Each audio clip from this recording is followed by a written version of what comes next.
bonjour, bon matin à tous, bon lundi.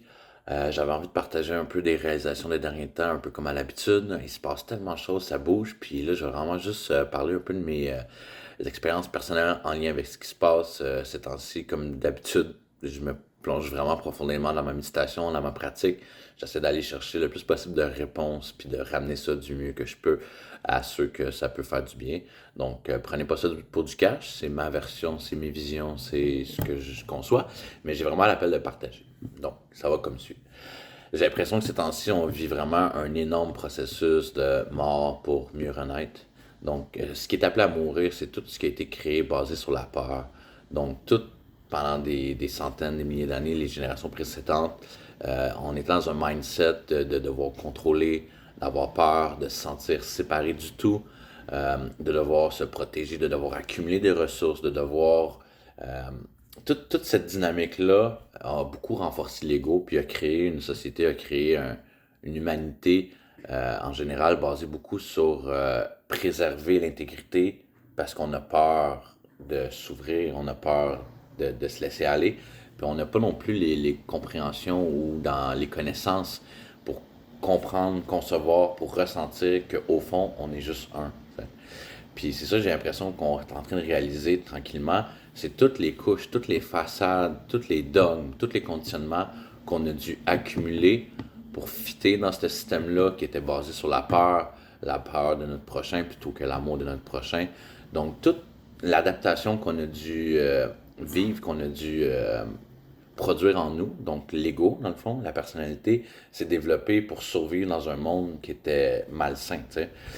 Puis plus qu'on fait notre travail de revenir vers cette unité-là, plus qu'on fait notre travail de méditer puis de se connecter à notre réelle essence, à ce qu'on est vraiment, donc au tout. Moi, ces temps-ci, j'ai des grandes expériences de vraiment de divin, de connexion profonde avec Dieu, puis je me rends compte à quel point que tout est parfait. Puis c'est vraiment une compréhension, je trouve, qui est dure à réintégrer après ça, quand on continue à voir ce qui se passe. Mais ces temps-ci, ce que je vois, ce qui se passe, c'est je vois juste une belle transformation. Je vois une chenille qui est en train de se laisser aller pour se transformer tranquillement en papillon. Puis dans toutes les renaissances, dans tous les changements, il y a un aspect de mort. Donc oui, il y a l'aspect de mort collectivement. Donc tout ce qui est collectivement malsain est ramené en lumière et ramené à la surface pour qu'on le voit. Mais ultimement, ce qu'on voit en dehors de nous, ça reste des choses qu'on a en dedans de nous. Donc, plus on est capable de laisser ces parties-là de peur, de doute, de résistance, laisser aller, ramener les résistances à la surface, les comprendre d'où qui vient. Ah, ok, j'ai vécu ça quand j'étais enfant, j'ai dû créer ce mécanisme de défense-là pour m'adapter. Donc, à présent, je porte cette peur-là. Ben là, en parlant de cette peur-là comme un enfant blessé en disant, hey, c'est plus nécessaire, ben ça laisse de la place à ce qu'on est vraiment. Tout notre processus d'incarnation, le processus de naissance, quand on est dans le sein de la mère, on est dans l'unité, on est dans l'union. Puis à un certain point, à un moment donné, paf, on se fait sortir, donc on se fait imposer une séparation. Puis on grandit dans un monde qui confirme cette séparation-là, qui confirme qu'on est un individu, qu'on doit développer ci, qu'on doit devenir ça, qu'on doit apprendre ci, apprendre ça. Donc ça renforce le mécanisme de croire qu'on est séparé. Mais plus qu'on fait notre travail, plus qu'on se rend compte que dans le fond, on est vraiment tous un, puis on est capable de laisser aller ces couches-là qui nous continuent à nous garder dans une illusion qu'on est séparés. Donc, moi, je vois Trudeau comme étant une autre partie du tout, une autre partie de moi, puis je le vois plus comme étant quelqu'un de méchant, parce que je crois que j'ai réussi à enlever ces couches-là dedans de moi de peur et de méchanceté. Donc, le travail à faire, je crois, ceux qui sentent l'appel d'aller supporter Ottawa, go, faites-le. Ceux qui ne se sentent pas énergétiquement à l'aise d'aller déployer autant d'énergie, continuez à faire votre travail sur vous-même. Continuez à vous donner de la douceur, à vous donner de l'amour, à laisser partir ce qui n'a plus la place d'être. Donc, l'extérieur est le reflet de l'intérieur. Puis tant qu'on continue à entretenir de la peur en dedans de nous, ben on continue à nourrir la peur en dehors de nous. Donc, si on est capable de renforcer l'amour en dedans de nous, ben on projette de l'amour en dehors de nous. Puis c'est un peu ça que j'ai l'impression que le système actuel a peur, parce que vu qu'il sait qu'il est né de la peur, il veut continuer à nous garder dans une certaine panique, un certain besoin de gouvernement, besoin de direction, besoin de gérance, besoin de se faire protéger, besoin de se faire défendre. Mais tout ça, c'est une grande illusion parce que de plus en plus qu'on remigre, qu'on revient à l'intérieur, qu'on revient vers cette unité-là, on se rend compte que c'est une belle grande pièce de théâtre qui est là pour nous faire grandir, nous laisser nous élever, nous laisser apprendre, de un, apprendre la séparation pour tranquillement se souvenir du tout qu'on est. Puis c'est vraiment dans cette période charnière-là que je pense qu'on est. Donc, tout ça pour dire, continuez à faire votre travail personnel, continuez à trouver des outils qui fonctionnent pour vous, pour rester high, continuez à être aussi humble, puis authentique, puis transparent dans actuellement je me sens ça. Donc je ne crois pas qu'il faut rejeter, au contraire, il faut accueillir comment on se sent. Donc rajouter de la résistance sur de la résistance, ça marche pas. Et j'ai essayé, ça marche pas. C'est comme méditer pour atteindre l'illumination, ça aussi ça marche pas. Mais ce que je crois qui fonctionne, c'est accueillir les résistances. Donc, une situation dans l'extérieur qui nous montre, hey, ça arrive, mais ce que je perçois, c'est parce que je porte ça en moi. Donc, qu'est-ce que je fais ça en moi? Je peux pas haïr ça. Je peux l'accueillir, le voir, puis m'ouvrir à ça. Puis ça va m'enseigner, va me montrer de où ça vient ça. Quel blocage, à cause de quoi, à cause de quelle situation. Puis quand on arrive à voir que cette situation-là était au final pour notre bien, pour nous enseigner une leçon importante, mais ce blocage-là disparaît. Puis plus qu'on fait ce travail-là constant, conscient, de laisser aller ce qui n'a plus la place d'être, mais plus que ce qu'on voit en dehors de nous est le reflet de ce qu'on a en dedans de nous. Donc plus qu'on a de l'amour en dedans de soi, plus qu'autour de nous on voit de l'amour. Puis j'ai l'impression que cette force d'amour-là, qu'on nous rend dans nous, ben on la nourrit aussi en dehors de nous, puisqu'on est un.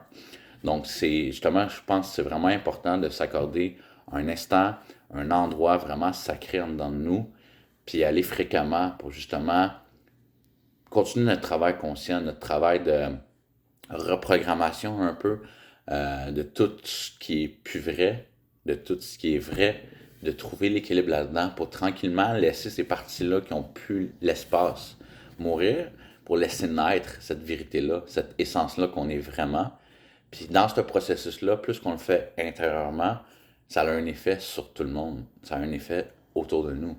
Donc, tout le monde, on suit notre propre flot, on a notre propre destin, on a notre propre histoire, notre propre prophétie, puis c'est parfait de même. Il y a plein de gens qui vont t'appeler à faire un travail différent, mais semblable. À la base, ça revient toujours à la même chose.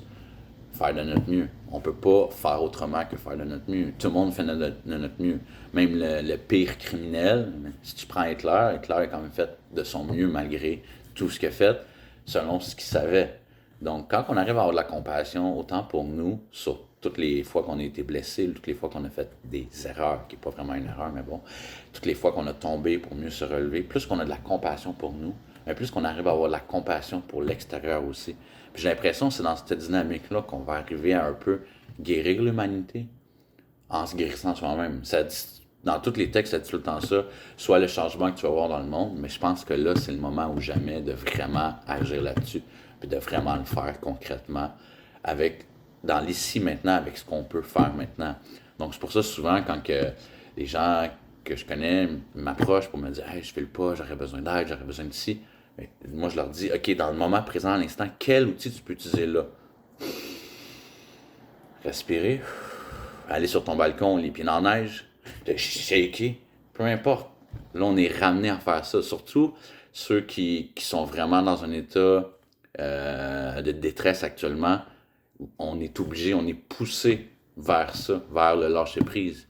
Puis quand on est capable de pogner toute la boule de marde qui nous fait souffrir, puis de laisser ça mourir avec amour, avec compassion, avec lâcher-prise, ben ça crée un énorme espace. Puis c'est ainsi l'énergie est tellement haute pour nous ramener vers notre vérité profonde, vers notre essence, vers le divin, que plus qu'on conscientise ce processus-là, puis qu'on laisse faire ce processus-là naturellement. Aujourd'hui, je file comme la marde. Parfait. J'accepte. Pourquoi je file comme la marde? Parce que je file comme la marde. Qu'est-ce que je peux faire pour m'appuyer là-dedans? Ben de un, reconnaître que je file comme la marde, me donner de l'amour, me laisser, j'ai le droit de filer comme la marde. Après ça, qu'est-ce que je fais? Est-ce que je veux filer comme la marde toute la journée? Ou je suis capable d'utiliser quelques petits outils pour justement aller comprendre pourquoi je file comme la marde? Et non fuir je file comme la marde, juste comprendre pourquoi. Puis un coup, on comprend pourquoi, on est capable de voir d'où vient ce blocage-là, puis on est capable de le laisser aller. Donc, je ne vais pas faire une vidéo trop longue, mais bref, c'est un petit peu mes réalisations. Je vais essayer d'en poster plusieurs parce que j'ai du temps. Puis je crois que le besoin est de partager ce que chaque personne réalise parce que ça va vraiment nous supporter dans notre évolution de d'autres personnes. Exemple, ah, moi je sentais ça, mais je n'étais pas assez confiant pour m'abandonner pleinement dans cette réalisation-là. Bien là, on partage ça. Donc, on meurt actuellement pour mieux renaître. La peur meurt pour laisser place à l'amour. C'est un processus qui peut faire peur si on reste dans la fréquence de la peur.